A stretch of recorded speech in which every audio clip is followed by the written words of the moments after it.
Após o grande sucesso no último Festival de Cannes, o comovente último filme de Lelouch, o filme Os Melhores Anos da Nossa Vida, é uma reflexão sobre os mistérios da vida e dos sentimentos, a história de amor após de quase 55 anos entre Anne e Jean-Louis, já protagonistas inesquecíveis de seu ultra-premiado filme ganhador do Oscar e de outros prêmios, Um Homem e uma Mulher, de 1967, com Anouk Aimée, Jean-Louis Trintignant e uma linda Monica Bellucci. Veja trechos da entrevista que fiz com o Claude Lelouch para os canais Arte 1 e o Smithsonian. Você que é cinéfilo vai adorar essa entrevista, porque a cineasta e diretora Gabi Boeri vai contar o que ela aprendeu trabalhando com o monstro sagrado do cinema francês, o diretor Claude Lelouch. Comme mon père a vu ma passion du cinéma, il m'a offert une caméra. Et du jour où il m'a offert cette caméra, j'ai vu le monde à travers cette caméra. Le regard, j'avais un troisième œil, qui était cette caméra, et cette caméra était un microscope qui me permettait de voir les hommes, les femmes, la nature, les animaux différemment. Meu nome é Gabriela Boeri, eu tenho 29 anos. E eu sou diretora de cinema, estou no começo da minha trajetória. Morei 3 anos na França, fui fazer uma residência com o Claude Lelouch. E acho que essa residência foi um pouco esse começo de uma forma mais concreta, assim, né? Antes eu trabalhava com cinema, com produção executiva, roteiro, assistência de direção. Eu sou formada em cinema aqui no Brasil, pela FAAP. Mas foi quando eu fui para a França fazer essa residência que eu entendi que eu realmente queria dirigir e que, enfim, que era esse o meu caminho. A residência é em Beaune, na Borgonha, que é uma cidade super charmosa, turística inclusive, mas bem pequena. E a ideia do Lelouch é que a gente tivesse uma experiência longe mesmo da cidade, dos estímulos, num lugar mais calmo, onde a gente pudesse viver só aquilo. Essa ideia é muito bonita, mas ela é um super desafio, né? Porque, no fundo, a gente se depara ali com um vazio. Ele sempre falava sobre isso, sobre essa folha em branco, né? E que, a partir dessa folha em branco, a gente ia entender, ouvir a nossa voz e entender o que a gente queria contar. A experiência foi muito livre, assim. A ideia do ateliê chama Atelier du Cinéma. Que não seja uma escola. Ele repetia muito isso pra gente desde o primeiro dia. Isso aqui não é uma escola, é um espaço de criação e uma residência artística para vocês experimentarem. Então não tinha uma grade horária, não tinha aula, tinham experiências, projetos, material, tudo que você pode imaginar de câmera, equipamento, estúdio.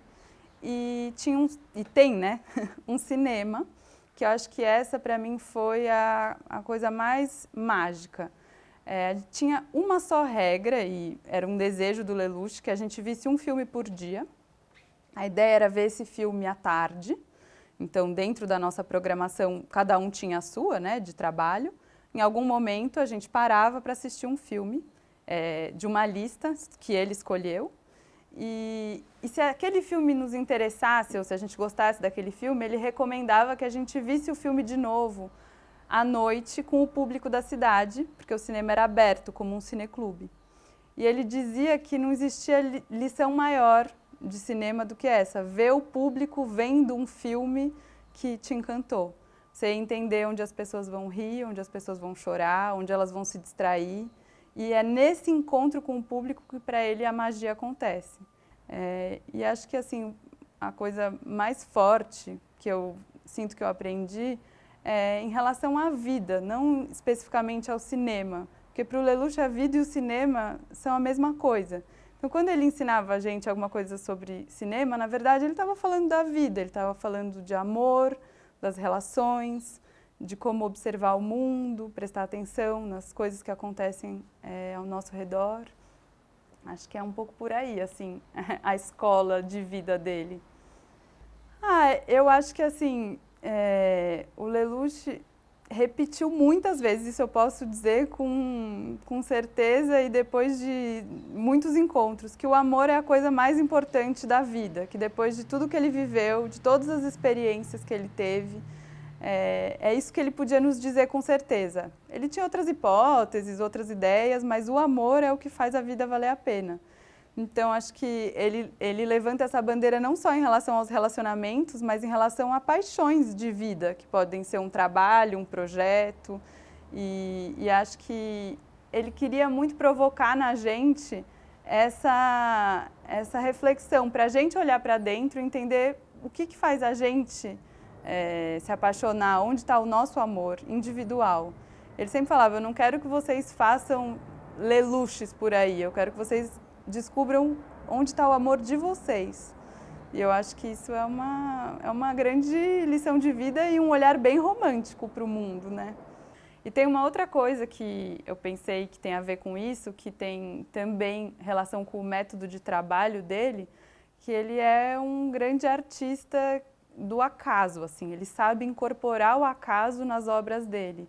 E para isso, você tem que ter um olhar muito atento. Então, conviver com ele foi também um aprendizado de como absorver o acaso e saber dançar com isso. Não só ficar rígido naquilo que você programou, mas estar aberto para se apaixonar, que no fundo a paixão é um acaso, né? Então, estar aberto para se apaixonar por uma situação que vai mudar aquela cena, que vai mudar aquela história, que vai, enfim, trazer esse frescor mesmo para as narrativas.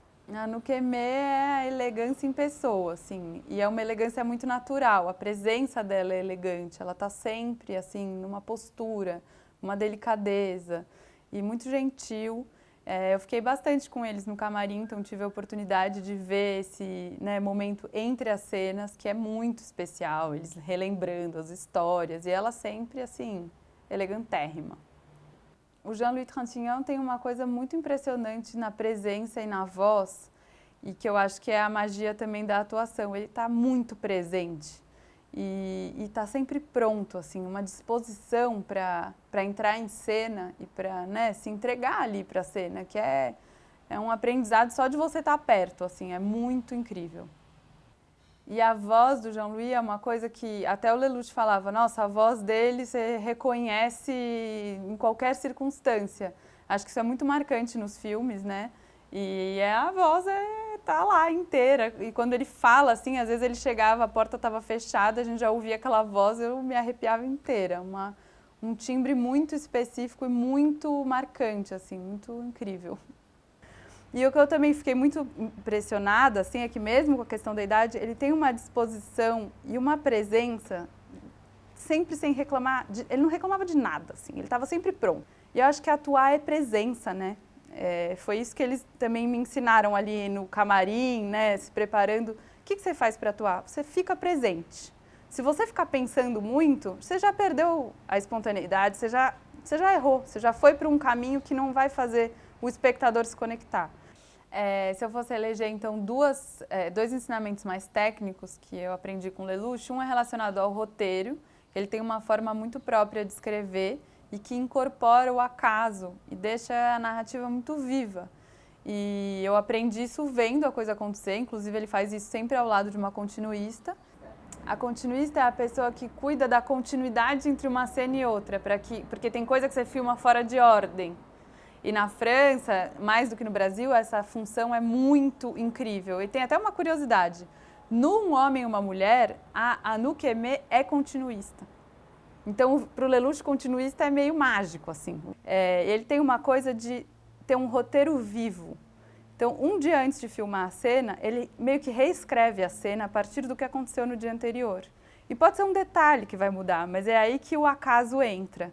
É nesse lugar que ele incorpora o que está acontecendo no momento. Seja uma coisa, assim, a chuva, ou seja, uma fala que o ator falou no dia anterior que vai mudar um detalhe, e de detalhe em detalhe, ele vai construindo uma narrativa muito mais cheia de vida mesmo, né? Com frescor e espontaneidade. E a outra coisa que é muito impressionante é ele operando câmera. Assim, eu tive a oportunidade de ver. E ele realmente, eu já sabia disso, mas ver é uma outra história, né? Ele dança com a câmera, ele na verdade dança com a cena, dança com os atores, ele se coloca em cena com a câmera. Tem um plano muito famoso dele girando e, no fundo, ele tem isso dentro dele. E eu acho que eu aprendi a ter menos medo de movimentar a câmera e da instabilidade que isso pode trazer. Na instabilidade também tem poesia, também tem linguagem e com ele isso é muito forte, assim, no cinema dele. Et donc je suis tombé amoureux de la caméra, vraiment tombé amoureux de la caméra. Et quand j'allais voir les films, je me disais, qui est l'acteur principal? Les acteurs ou la caméra? Et très vite, j'ai compris que l'acteur principal du cinéma, c'était la caméra. Car la caméra, elle a joué dans tous les films, dans tous les plans. E aí eu entendi que realmente um diretor precisa se relacionar com a câmera, precisa ter essa intimidade. Ele até fala que as câmeras são os maiores atores do mundo porque estão em todos os filmes. E essa dança com a câmera também foi um grande aprendizado e algo que eu acho que eu carrego comigo, assim, como uma marca que ele deixou. Voilà, donc c'est vrai qu'à chaque fois que j'ai terrassé un emmerdement, j'ai eu droit au bonheur. Je veux dire, le bonheur, c'est quand tu viens à bout d'un emmerdement. J'aime la vie avec tous ses défauts, et surtout avec ses défauts, parce que ce sont ces défauts qui sont les plus photogéniques. Ce sont ces défauts qui passionnent le public. Le public, il adore les emmerdements des autres. Tem uma história engraçada que desde que começou a residência, eu queria muito, quando ele chegava ou quando a gente ia para algum lugar, eu queria fazer uma surpresa e cantar Dabadabadá.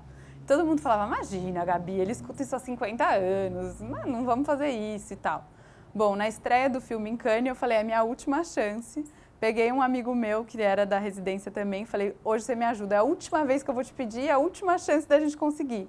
E não é que a gente conseguiu, a gente começou a cantar e aí a coisa foi crescendo. A sala tem 2.000 pessoas e o som foi descendo. Foi uma emoção, assim, ter puxado aquilo, sabe? 2.000 pessoas cantando. Foi uma experiência, assim, inesquecível, ainda mais por ter puxado. Acho que isso ficou, para mim, muito forte, assim. Foi muito lindo. Da, da, da, shavadabada, shavadabada, larara, shavadabada, shavadabada. Eu diria que eu aconselho as pessoas a assistirem Os Melhores Anos de uma Vida, porque esse filme, além de ser histórico, né, e muito importante para a história do cinema, é uma dose de esperança. Acho que no momento que a gente está vivendo como mundo, né, não só aqui no Brasil, está todo mundo precisando de esperança. É um filme que é um milagre da vida e que faz a gente acreditar que o amor é possível e que realmente, o que o Lelouch diz, né, o amor é mais forte que tudo. Mais c'est vrai que la beauté est la seule façon de combattre l'horreur. E obrigada pela audiência e para todas as mensagens no meu canal do YouTube, que eu respondo a todo mundo, viu? E recebi uma pergunta, o que eu uso embaixo? O que eu uso embaixo? Ah, sim. Intimissimi. Toque o sininho e se inscreva no meu canal.